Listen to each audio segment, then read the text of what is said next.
شاب في البحيرة بيتوفى نتيجة خطأ طبي. تعال أقول لك إيه اللي حصل. محمد السيد موسى شاب عنده 21 سنة، كان بيعمل عملية جراحية في مستشفى دمنهور العام في البحيرة.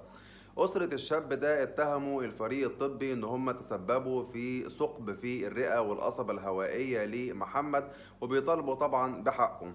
الغريب بقى في الموضوع إن أصلا محمد دخل في غيبوبة لمدة أسبوعين بدون إخبار أهله. يعني الفريق الطبي ما قالوش لأهله إن محمد أصلا دخل في غيبوبة لمدة أسبوعين، وبعد كده ودوه معهد القلب في القاهرة، ولكن طبعا كان محمد توفى.